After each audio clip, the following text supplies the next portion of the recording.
Hello मेरे प्यारे student, मैं आपका पॉलिटिकल साइंस टीचर और आप सभी का स्वागत करता हूं अपने यूट्यूब चैनल पर। तो कैसे हैं आप लोग। और आज हम पढ़ने वाले हैं बांग्लादेश का संकट। क्लास 12 का टॉपिक है और काफ़ी अच्छा टॉपिक होने वाला है ये। शुरू करते हैं बिना किसी देरी के। तो देखते हैं कि बांग्लादेश संकट क्या था। तो यहाँ पर आपको पहले मैं बांग्लादेश और पाकिस्तान का पूरा सीन बताता हूँ, क्योंकि पाकिस्तान बांग्लादेश का बहुत ज़्यादा संबंध है। तो देखो क्या था, 1947 में जब पाकिस्तान और भारत का विभाजन होता है, हिंदुस्तान को दो भागों में बांटा जाता है। तो जो पश्चिमी पाकिस्तान था और पूर्वी पाकिस्तान, तो इस तरीके से जब भारत को बांटा जाता है, तो आपने फर्स्ट बुक में, ये सेकंड बुक में जो क्लास 12 के उसमें पढ़ा होगा कि जब बंटवारा हो रहा था तो भारत और पाकिस्तान को लेकर जो विभाजन था उसमें एक समस्या आई थी कि भाई जो मुस्लिम बहुल इलाका था वो मिल ही नहीं रहा था। तो उस समय क्या था कि पाकिस्तान को दो हिस्से दिए जाते हैं, एक पश्चिमी पाकिस्तान और एक पूर्वी पाकिस्तान। जो पूर्वी पाकिस्तान था वो असम और बंगाल से विभाजित, जहाँ पर असम में कहीं कहीं जगह पर क्या थे, मुस्लिम अधिक थे, तो बंगाल में कहीं पर मुस्लिम अलग अधिक थे। तो उसी क्षेत्र को क्या करा था, पाकिस्तान को दे दिया गया और वो पाकिस्तान का पूर्वी पाकिस्तान कहा गया जब वो बना। ठीक है। जो बांग्लादेश था, यहाँ पर देखो मैंने लिखा भी है कि 1947 से 1971 तक बांग्लादेश पाकिस्तान का ही अंग था। क्या था, बांग्लादेश जो था पाकिस्तान का अंग अंग था। तब इसे पूर्वी पाकिस्तान कहते थे और यह पश्चिम बंगाल और असम को के विभाजित टुकड़ों से बनकर बना था। जो असम और बंगाल से जो विभाजन किया गया था, जो टुकड़े निकाले गए थे, उसी को मिलाकर क्या करा गया था, पूर्वी पाकिस्तान बनाया गया था। अब जो पूर्वी पाकिस्तान था वो 1971 तक ही क्या होता है, अस्तित्व में रहता है। 1971 के बाद क्या होता है, भारत पाकिस्तान का युद्ध होता है और उसमें क्या होता है, बांग्लादेश का निर्माण होता है और एक नया देश बनकर निकलता है बांग्लादेश स्वतंत्र राज्य के तौर पर। तो अब देखेंगे जो ये पूर्वी पाकिस्तान पश्चिमी पाकिस्तान था, जैसे पूरा पहले पाकिस्तान माना जाता था, पाकिस्तान का हिस्सा था, वो कैसे बना, क्या वो कारण रहे, क्या ऐसी चीज़ें थी जिसको बांग्लादेश संकट जिसकी वजह से उत्पन्न हुआ। और फिर जो बांग्लादेश जब से बना है उसके बाद वहाँ पर जो शासन व्यवस्था है, जो लोकतंत्र और राजतंत्र है, वो किस प्रकार का रहा, तो वो देखते हैं। तो देखो, अब जब पूर्वी पाकिस्तान था, बांग्लादेश जो था, पूर्वी पाकिस्तान जब पश्चिमी पाकिस्तान के अंडर में था, तो जो पूर्वी पाकिस्तान के लोग क्या थे, बंगाल के थे, बंगाली थे, असम थे। तो उनकी जो संस्कृति थी वो क्या थी, बंगाली बोलते थे वो लोग, है ना, असमी भी बोलते थे। तो इन लोगों के ऊपर क्या करा जाता था, उर्दू थोपी जाती, जो उर्दू भाषा क्या होता है, थोपी जाती थी। और पश्चिमी पाकिस्तान का पूरा दबदबा था। अब लोग क्या करते थे, उर्दू भाषा का विरोध करते थे यहाँ के, है ना। यहाँ पर स्कूल वगैरह हर जगह क्या था, उर्दू को बोलबाला था। अब लोग बंगाली बोलते थे, बंगाली पढ़ते थे, है ना, पहले से उनको सिखाया जाता था। अब उनकी भाषा को हटाकर उर्दू भाषा उन पर थोप दी गई, पश्चिमी पाकिस्तान ने थोप दी।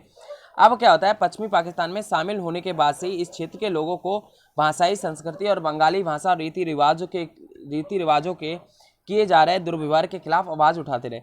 अब जो पश्चिमी पाकिस्तान जो उनके रीति रिवाजों के साथ बंगाली भाषा के खिलाफ जो दुर्व्यवहार करता था, जो उसको दुर्व्यवहार करने का मतलब उनसे गलत नतीजे, गलत तरीके से जो बर्ताव करता था, उनकी भाषा को लेकर, संस्कृति को लेकर दबाता था, कुचलता था, उसको लेकर जनता ने एक विद्रोह जारी रखा था। जब से वो पाकिस्तान का भाग बने 1947 से वहाँ पर विद्रोह जनता के द्वारा किया जाता रहा कि भाई आप हमारी भाषा को क्यों दबा रहे हो, हमारी संस्कृति, हमारे रीति रिवाज को क्यों कुचल रहे हो।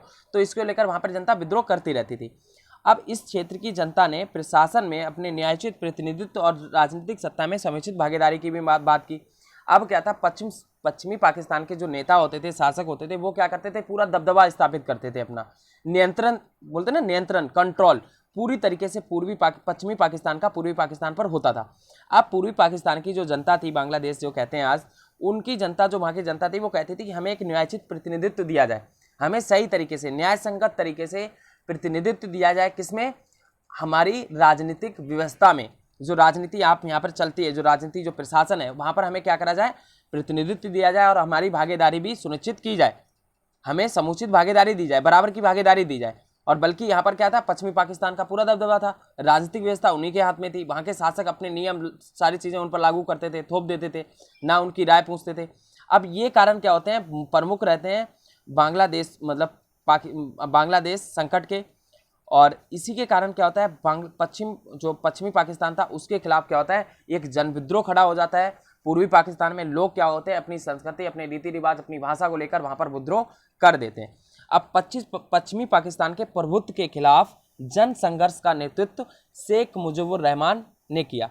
अब जो पश्चिमी पाकिस्तान के प्रभुत्व के खिलाफ, जो पश्चिमी पाकिस्तान जो अपना प्रभुत्व जमा रहा था, अपनी शक्ति जो वर्चस्व दिखा रहा था, किसको? पूर्वी पाकिस्तान को, जो आज का बांग्लादेश है उसको अपना वर्चस्व दिखा रहा था, उसके खिलाफ जो संघर्ष जनता ने उठाया, जो जन संघर्ष था, जो लोगों की आवाज़ जो विरोध में थी, किसके? पश्चिमी पाकिस्तान के, तो उसका जो नेतृत्व किया था वो शेख मुजीबुर रहमान ने किया था। और इन्होंने क्या करा? पूर्वी पाकिस्तान के लिए स्वायत्तता की मांग की।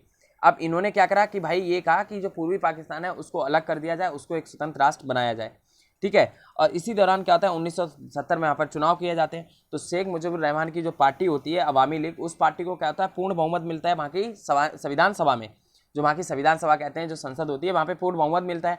अब क्या होता है, अवामी लीग को पूर्ण बहुमत मिलने के बावजूद पश्चिमी पाकिस्तान के नेताओं का क्या होता है, यहाँ पर दबदबा होता है, वर्चस्व होता है।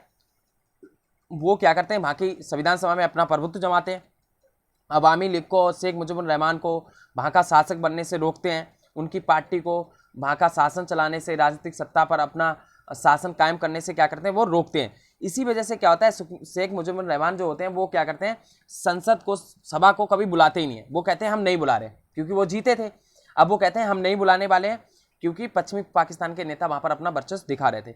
इसी की वजह से क्या होता है, शेख मुजीबुर रहमान को गिरफ्तार कर लिया जाता है, उनको बंद किया जाता है। अब यहिया खान जो था उस समय क्या था, शासक था, किसका? पाकिस्तान का, ठीक है। अब यहिया खान क्या होता है, 1971 में आया था, वो शासक था। अब यहिया खान क्या करता है, 1969 में आया था, सॉरी 1969 में, जब आयूब खान क्या होता है, हटते हैं, रिजाइन देते हैं, तो यहिया खान आते हैं। अब जो यहिया खान की जो सैनिक शासन में क्या होता है, वहाँ के जो जनता के आंदोलन होते हैं पूर्वी पाकिस्तान में, उनको कुचल दिया जाता है, वहाँ पर सेना भेज के। पूर्वी पाकिस्तान में सेना भेजी जाती है और वहाँ का जो पूरे शासन, वहाँ की जो जनता का विद्रोह होता है उसको क्या होता है, कुचला जाता है। और हजारों लोग क्या होते हैं, पश्चिमी पाकिस्तान की सेना के हाथों मारे गए। हजारों की तादाद में लोग क्या थे, पश्चिमी पाकिस्तान था उनकी सेना के हाथों में मारे गए, ठीक है, काफ़ी लोग मारे गए। और इसी कारण से लाखों की तादाद में पूर्वी पाकिस्तान के लोगों ने भारत में पलायन किया। और वहाँ पर जब लोगों को कुचला जा रहा था, मारा जा रहा था पश्चिमी पाकिस्तान की सेना के द्वारा, तो लोग क्या हो गए, डर की वजह से हमारे यहाँ पर इंडिया में, भारत में पलायन किए, यहाँ पर आ गए। अब भारत को, शरणार्थी को संभालने की समस्या आई कि भारत इतनी बड़ी तादाद में रिफ्यूजीज़ जो हैं, शरणार्थी हैं, जो बांग्लादेश से भाग कर आ रहे हैं, वो कैसे संभाल पाएगा। और भारत में वैसे भी आर्थिक संकट चल रहा था उस समय।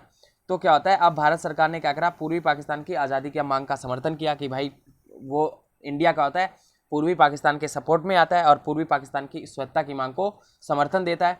और साथ ही साथ जो पाकिस्तान को वित्तीय और सैन्य सहायता भी भारत ने मुहैया कराई। जो पूर्वी पाकिस्तान था उसको भारत क्या करता है, सैन्य सहायता भी देता है और आर्थिक सहायता भी देता है उनको, पूर्वी पाकिस्तान को, ताकि वो इस संकट से उभर सके। और आपको पता होगा उस समय 10 लाख के कितने सारे शरणार्थी जो आए थे भारत में ही रह गए, अभी भी रह रहे हैं, तो उसी समय ही आए थे हमारे यहाँ पर, ठीक है। आपको 12th क्लास में ये आपकी जो एक इस्लामाबाद, सॉरी सीमापुरी और क्या था उसका, मेरे को याद नहीं है, और जो एक मुकेश था ना जो चूड़ी बनाता है, उस चैप्टर में तुम देखोगे, लॉस्ट क्या है, लॉस्ट स्प्रिंग करके है, तो उसमें तुम देखो सीमापुरी में जो लोग रहते हैं वो बांग्लादेश से आके ही वो बसे हुए हैं वहाँ पर, तो कूड़ा फूड़ा बीनते हैं, तो वो लोग हैं। तो इस तरीके से भारत को उस समय समस्या हुई, तो भारत ने क्या करा, पूर्वी पाकिस्तान को ऐसी हालत देखते हुए पूर्वी पाकिस्तान की स्वायत्तता की मांग को भी समर्थन दिया और साथ ही साथ उसको सैन्य और आर्थिक मदद भी दी। अब इस सब के परिणाम स्वरूप क्या हुआ, 1971 में भारत क्या होता है, सीधे तौर पर पाकिस्तान के साथ युद्ध में शामिल हो जाता है और भारत पाकिस्तान का युद्ध होता है। और इस युद्ध की समाप्ति क्या होती है, पूर्वी पाकिस्तान में पाकिस्तान की जो पश्चिमी पाकिस्तान की सेना थी वो आत्मसमर्पण कर देती है और साथ ही साथ बांग्लादेश का निर्माण होता है। इसके साथ क्या होता है, युद्ध समाप्त हो जाता है। जो पश्चिमी पाकिस्तान की जो सेना थी पूर्वी पाकिस्तान में लड़ रही थी भारत की सेना के खिलाफ, तो वह क्या होता है, भारत की सेना जीत जाती है और वहाँ की जो पश्चिमी पाकिस्तान की जो सेना थी वो आत्मसमर्पण कर देती है, मतलब इतना सरेंडर करना, तो सरेंडर कर देती है और बांग्लादेश का निर्माण यहाँ पर हो जाता है। अब जब बांग्लादेश का निर्माण होता है तो बांग्लादेश एक स्वतंत्र गणराज्य के तौर पर बनता है। अब देखेंगे इसमें जो बांग्लादेश के निर्माण के पश्चात लोकतंत्र की स्थापना और सरकार का निर्माण कैसे हुआ वहाँ पे। तो जैसे ही बांग्लादेश का निर्माण होता है तो बांग्लादेश के निर्माण के बाद वहाँ पर क्या होता है, एक संविधान बनाया जाता है और वहाँ के संविधान में बांग्लादेश को धर्मनिरपेक्ष और लोकतंत्र समाजवादी देश घोषित किया जाता है। अब जब संविधान बनता है तो संविधान में वो बांग्लादेश को एक लोकतांत्रिक, धर्मनिरपेक्ष और समाजवादी देश बनाने की बात घोषित करते हैं। और 1975 में क्या होता है, शेख मुजीबुर रहमान जो था वो क्या करता है, वहाँ पर शासन में पहली बात तो आता ही आता है, और वो बंदा, ये बंदा भी शेख मुजीबुर रहमान भी बड़ा लालची बंदा निकला। इसने भी क्या करा, वहाँ के संविधान में संशोधन कर दिया, जो संविधान बनाया गया, और अपनी पार्टी को छोड़कर सारी पार्टियों को क्या करा, समाप्त कर दिया। अवामी लीग रह गई सिर्फ इसकी पार्टी। ये वहाँ का शासक, सैनिक शासक बनना चाह रहा था, वहाँ का शासक बनना चाह रहा था। और ये क्या करता है, अध्यात्मक प्रणाली को लागू करता है, संसदीय प्रणाली को हटा देता है संसद में संशोधन करके। और फिर 1975 में अगस्त में जो जियाउर रहमान होते हैं वो, अब इसको क्या होता है, शेख मुजीबुर रहमान के विद्रोह खड़ा होता है इसके खिलाफ, शेख मुजीबुर रहमान के खिलाफ, क्योंकि इसने क्या करा, अवामी लीग को सिर्फ मान्यता दी थी, सभी पार्टी को समाप्त कर दिया। ये क्या हुआ, निरंकुश शासक के तौर पर, ऐसा शासक के तौर पर, मतलब तानाशाही दिखानी चाहिए इसने वहाँ पर, अपनी जनता की नहीं, अपनी बात चलाता था। तो इस वजह से जनता ने इसको मार दिया, ठीक है, सेना की बहाने, बाकी सेना ने। अब क्या होता है, यहाँ पर एक जियाउर रहमान करके सैनिक शासक आता है, जनरल, और ये क्या करता है, बांग्लादेश में अपनी नेशनल पार्टी बनाता है। फिर ये सत्ता में वहाँ पर काबिज होता है, बागडोर संभालता है बांग्लादेश की। फिर जियाउर रहमान की हत्या कर दी जाती है। फिर क्या होता है, जनरल इरशाद आता है, उसके नेतृत्व में क्या होता है, सैनिक शासन स्थापित किया जाता है। वह 5 वर्ष तक राष्ट्रपति रहे इरशाद। ये भी बंदा आता है, ये भी अपना निर्वाचन करता है, ये भी जनरल था इरशाद, जनरल इरशाद खान। तो इस तरीके से वहाँ पर क्या होता है, राजतंत्र आता है। फिर अब क्या होता है कि लोकतंत्र के पक्ष में आंदोलन के कारण क्या होता है, 1990 में इरशाद क्या करता है, अपना पद छोड़ देता है, क्योंकि जनता वहाँ पर क्या कर रही थी, लोकतंत्र को लेकर मांग कर रही थी। अब इरशाद जो था जनरल, उसको क्या करना पड़ा, अपना पद छोड़ना पड़ा, तो वो पद त्याग देता है। और 1991 में क्या होता है, चुनाव के पश्चात अब तक बहुदलीय चुनाव पर आधारित प्रतिनिधित्व मूलक लोकतंत्र स्थापित है। अब 1991 में क्या होता है, चुनाव होते हैं, उसके बाद से वहाँ पर क्या है, बहुदलीय प्रणाली अपनाई गई है। चुनाव में कोई भी पार्टी खड़ी हो सकती है, वहाँ पर बहुदलीय पार्टी है। और एक प्रतिनिधित्व मूलक, मतलब कि सबको लोकतंत्र में भागीदारी बनाने का एक शासन स्थापित किया गया है, कि भाई प्रतिनिधित्व मूलक क्या होगा, लोकतंत्र स्थापित किया गया है, किसमें, बांग्लादेश में। और वर्तमान जो यहाँ की प्रधानमंत्री है वो शेख हसीना है, एक लेडी है। तो ये था हमारा बांग्लादेश। अभी इसमें क्वेश्चन आएगा कि बांग्लादेश में जो राजतंत्र और लोकतंत्र का जो पूरा सरकारें थी, उसका पूरा एक विवरण दें, उल्लेख करें। तो आपको यही बताना है कि शेख मुजीबुर रहमान आता है, जियाउर रहमान आता है, और जनरल इरशाद खान आते हैं, अभी शेख हसीना है। तो इस तरीके से आपको ये पूरा डिटेल बताना है। और संघर्ष पे जाओगे तो वो आपको मैंने बताया थे, कारण बांग्लादेश के संकट के कारण क्या रहे, पूर्वी पाकिस्तान ने किस तरीके से मांग की, किस तरीके से आंदोलन हुआ। तो ये सारा आपको क्या करना है, क्वेश्चन में बताना है। तो आज का था हमारा टॉपिक बांग्लादेश का संकट, और मिलते हैं नेक्स्ट वीडियो में। तब तक के लिए धन्यवाद। और पसंद आया हो तो लाइक कर देना, और जो भी आपका मन करे वो कर देना। तो मिलते हैं नेक्स्ट वीडियो में, धन्यवाद।